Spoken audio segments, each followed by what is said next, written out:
It was just after 6:40 in the morning when the call came in. A quiet dispatcher in rural Montana picked up a 911 line expecting the usual. Maybe a car accident, maybe a medical emergency. Instead, there was silence.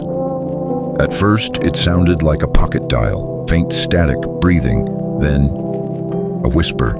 "Please, help." The line cut out. No name, no address, just that voice. Police traced the call to a remote area known as Hollow Creek, a stretch of forested land dotted with only a handful of homes, miles apart from each other. Deputy Aaron Cole was the first to respond. As he drove deeper into the woods, the road narrowed, trees closing in on both sides like a tunnel. No cell signal, no traffic, just silence. Then he saw it. A house, if you could even call it that. It looked abandoned, windows dark, front porch sagging, the yard completely overgrown. But something felt wrong.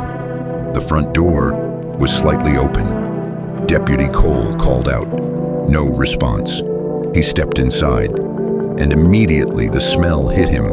Something metallic, thick, unmistakable. Blood. The living room was in disarray. Furniture overturned, glass shattered across the floor. A lamp flickered in the corner, casting uneven shadows along the walls. And then he saw her. A woman lying on the floor, motionless, but she wasn't alone. There were signs of a struggle everywhere, drag marks, broken picture frames, and something else. Footprints, barefoot, leading down the hallway. Deputy Cole followed them, each step quieter than the last.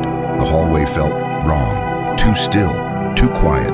At the end, a door stood slightly ajar. He pushed it open, empty, just a small bedroom, but on the wall, written in what looked like blood. "He is still here," Deputy Cole immediately called for backup. Within hours, investigators swarmed the property. The victim was identified as 32-year-old Lena Maris. She had been living alone, or at least that's what everyone believed. Neighbors were few, but one thing they all agreed on. They hadn't seen Lena in days, and none of them had heard anything the night before, which raised the most disturbing question. Who made the 911 call?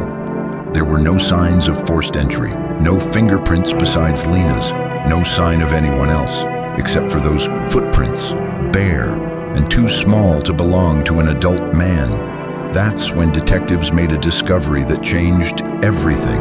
Hidden beneath a loose floorboard in the bedroom, they found a crawlspace inside, a blanket, empty food containers, and a phone. The phone that made the 911 call. But there was something else. Photos, dozens of them, all taken inside the house. Some showed Lena sleeping, some showed her walking through the kitchen, and some showed her staring directly at the camera, as if she knew someone was watching her. But no one ever reported Lena having a roommate, or a guest, or anyone living with her. Then came the most chilling detail. The photos weren't taken all at once. They spanned weeks, which meant someone had been living inside her home, watching her, following her, waiting. The investigation turned toward a name that hadn't come up before. Evan Rourke, a drifter, known for breaking into vacant homes, but this time, the home wasn't vacant, and Lena wasn't alone. But Evan had disappeared weeks earlier. No sightings, no records, nothing, until a search team returned to the crawlspace. This time, they went deeper. Behind the back wall, hidden under insulation, they found him, alive, dehydrated, barely conscious. Evan Rourke had been hiding there the entire time. When questioned, his story made no sense. He claimed he wasn't the one who attacked Lena. He said he had been hiding because someone else was in the house, someone he never saw, only heard.